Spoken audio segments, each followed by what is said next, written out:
So our next person who I would like to introduce, Rohit Pisarji. So please come on the stage. Rohit Pisarji is my friend, and we call him the Gold Man. Rohit Pisarji is owning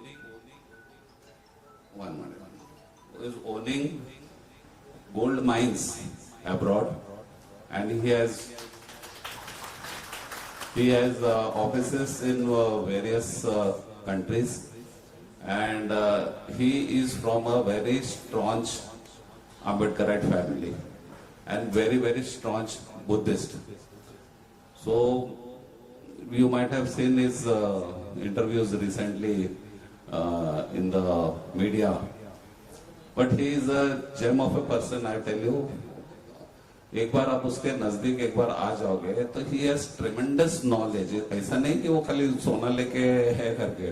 उनके pass में doctor बाबा साहब अम्बेडकर का और Buddhism का बहुत बड़ा खजाना है, और वो भी हमारे साथ में लंदन के इवेंट के लिए उन्होंने हमको साथ देने का वादा किया है.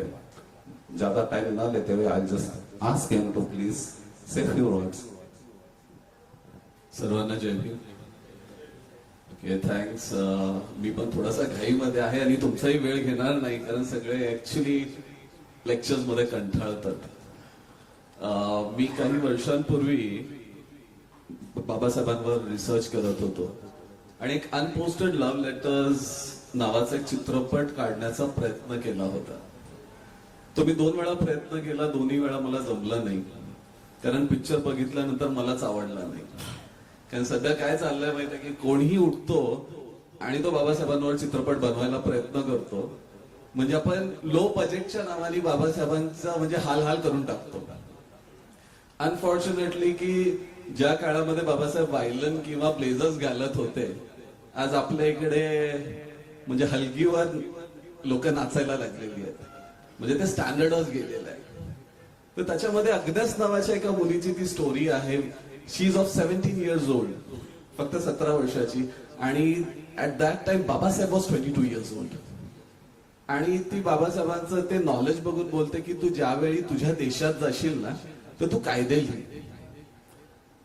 आणि बाबासाहेबांचे डोळे भरतात आणि ते एकदम शांतपणे म्हणतात, you don't know I am untouchable. आता त्या मुलीला, 17 वर्षाच्या मुलीला व्हॉट इज अनटचेबल म्हणजे तिला अजिबात माहित नाहीये. मग ते वर्ष उलटून जातात. इथे बाबासाहेब ऍक्च्युली कॉन्स्टिट्यूशन लिहितायत, तिथे ती म्हातारी झाली आहे. And now she is writing, yes Bhimrao, you are untouchable, you are untouchable, because no one can touch your intellect, no one can touch your compassion, no one can touch your patriotism, you are untouched and you are untouchable. कदाचित बाबासाहेबांना पण तसाच untouchable समाज बनवायचा असेल. He must be expecting from us and we should do that.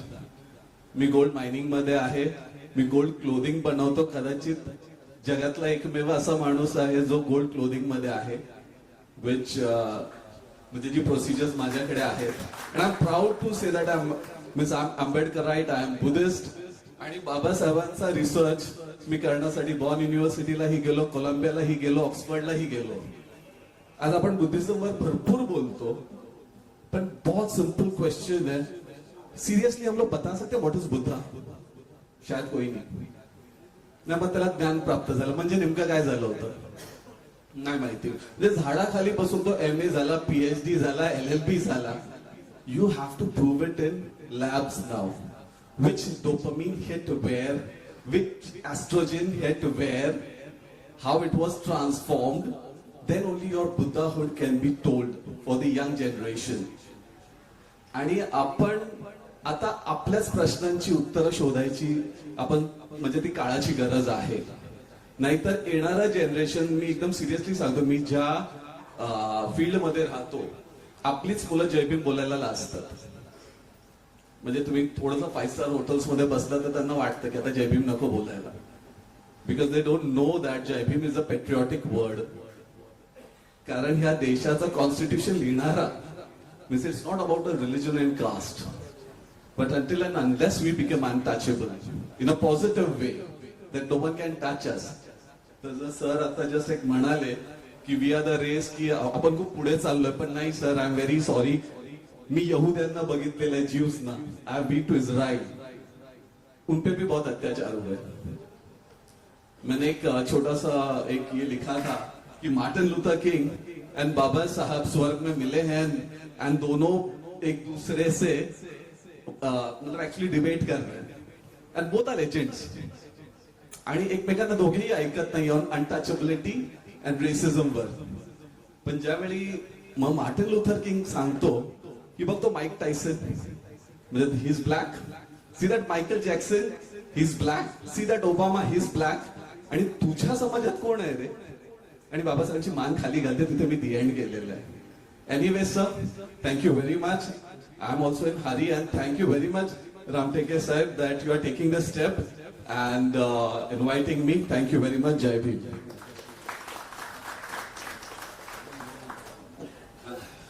Let me tell you, इन्होंने ये बहुत आर्ट के शौकीन है.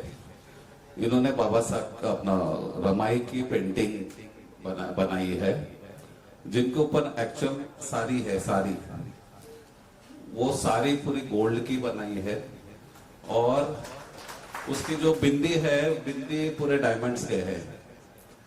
आप यकीन नहीं करोगे उसकी कितनी कॉस्ट हो सकती है.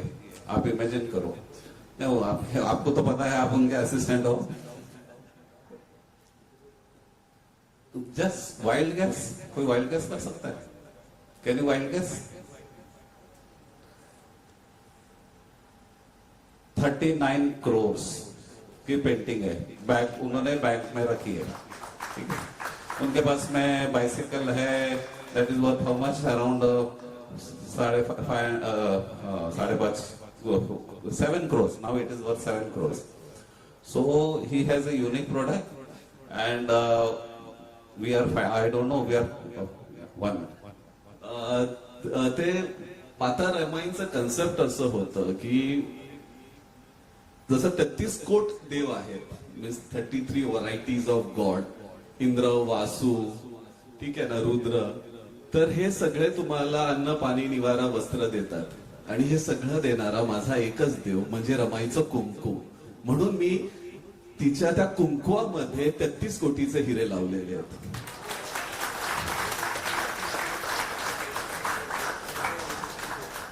And we are so fortunate to have him amongst us as a ego-free member, and he has also assured us that he is helping us for this London event. And I still request you. अच्छा, यांची story सांगा ना sir, एक minute. हे टाकतात ना, त्याच्यावरती काय इफेक्ट होतो, just listen to it. Actually म्हणजे जर तुम्ही माझा रिसेंटली एक म्हणजे व्हिडिओ पाहिला असेल तर म्हणजे बुद्धिझमनीच गोल्डचं इन्व्हेन्शन केलेलं आहे, आणि बुद्ध दुसरा, आणि गोल्ड इज एन एलिमेंट की तो तुम्ही घाणीत टाका किंवा त्याला काही करा, तो डिस्ट्रॉय होत नाही. म्हणजे मी असं प्राऊडली म्हणतो की माझा समाज, ज्याला पण महार बोलायचो एका काळी, म्हणजे तो समाजही असाच आहे. म्हणजे त्याला अन्न, पाणी, निवारा, वस्त्र काही न देता आज आपण सगळे इथे आहोत. So we are like gold actually, and Buddha is also gold element. हा, पण त्या गोल्ड मध्ये तुम्ही, जसे आपले वैद्य साहेब इथे बसलेले आहेत, ही विल टेल की आपण त्या गोल्ड मध्ये मग दुसरं कॉपर, हे ते पत्र सगळं आपण टाकून त्याला म्हणजे डिस्ट्रॉय करू शकतो. आपल्यामध्ये तसे गद्दारी झालेले आहेत, त्याच्यामध्ये काही दुमत नाहीये, बट वी आर गोल्ड. तो थँक्यू व्हेरी मच. आणि मी रिसेंटली आता म्हणजे बाबासाहेबांची एक 5 किलोची वीट बनवलेली आहे या 6 डिसेंबरला. तो I am collecting all this. Just I want to become again untouchable, that no one can touch me. So let's do it. Thank you. Jai Bhim. त्यांच्यावरनं ऍक्च्युली खूप काही बोलायचं आहे, पण सगळेजण आहेत, तर we have to give him a chance. फक्त सर तुमचे याचं इफेक्ट काय होतं तेच विचारलं होतं, ते नाही सांगितलं तुम्ही. नाही, it affects us all, you know, की हे लोकांना वाटतं मी फॅशन म्हणून घालतोय किंवा माझ्याकडे गोल्ड आहे म्हणून घालतोय, पण मला दिवसातून एखादा झाडूवाला, एखादा वॉचमॅन, एखादा रिक्षावाला जय भीम बोलतो, आणि ते मला खूप बरं वाटतं की कोणतरी माझा जय भीमवाला जातोय. म्हणजे रिसेंटली इथे माझं ऑफिस आहे कमानी चॅनल्सच्या इथे, तर आम्ही जस्ट ते क्रॉफर्ड मार्केट जवळ मी आणि माझे मॅनेजर आहेत आलम, आम्ही जस्ट आणि माझा ड्रायव्हर आम्ही चाललो होतो. तर तेवढ्या छोट्याशा रोड मध्ये एक मोठी बस, आपली बीएसटी बस, तिने एकदम जोरात ब्रेक मारला, जसं आम्हाला वाटलं काय ऍक्सिडेंट झालाय. तरी ती बस थांबवली, दरवाजा उघडला, सगळे त्याच्याकडे बघतायत आणि त्यांनी वाकून जय भीम बोलला, फक्त बुद्ध बघून. म्हणजे यू अंडरस्टँड द पॉवर. म्हणजे मी एअरपोर्टवर जातो, कुठेही जातो, म्हणजे मला माहित नाही लोक जय भीम बोलायला काल असतात. माझा भरपूर फायदा झालेला आहे, कारण आपली लोक सगळीकडे आहेत. म्हणजे मी अयोध्या मॉनेस्ट्रीशी रिलेटेड आहे, मी दलाई लामांसाठी काम करतो. म्हणजे तुम्ही जर थायलंड पासून कंबोडियाला गेलात तर by road Indians are not allowed. पण फक्त हे असल्यामुळे आय गो बाय रोड. आजपर्यंत कोणी मला टोकलेलं नाही.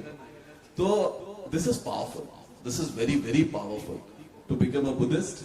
आणि मी तांत्रिक बुद्धिझम मध्ये आहे आता, म्हणजे विपश्यनावर ऐकलं तर तांत्रिक is not black magical, it's तन का जो तांत्रिक होता है, it is something like that.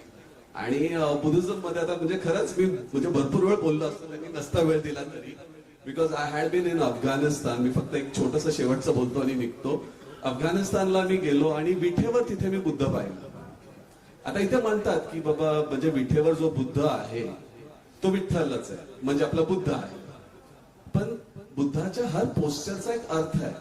मग विठेवर का उभा? तर मी माझ्या मास्टरांना विचारलं की याचा अर्थ काय? तर जो कमरेवर हात आहे, motor organ, sensitive organ is in my control. माझे डोळे मोठे आहेत, I see the world with awakened eyes. माझे कान मोठे आहेत, मी सगळ्यांची दुःख ऐकतो. म्हटलं तर विठेवर का उभा? हा माझ्यासाठी मोठा हे होता, म्हणजे प्रश्न होता. तर बुद्धिझम मध्ये दगडाला आणि विटेची एक फिलॉसॉफी आहे. दगड मॅनमेड नाही, त्याला मृत्यू नाही. वीट मॅनमेड आहे आणि त्याला मृत्यू आहे. तर बुद्ध सांगतायत की सगळ्या इंद्रिया माझ्या कंट्रोलमध्ये आहेत, मी जागृत होऊन बघतोय, मी दुःख ऐकतोय, पण मीही तुझ्यासारखाच जाणार आहे, पण मी विठेवर उभा आहे. So anyways, thank you very much. निघतोच. Okay, thank you. Thank you Rohit sir, thank you sir, thank you.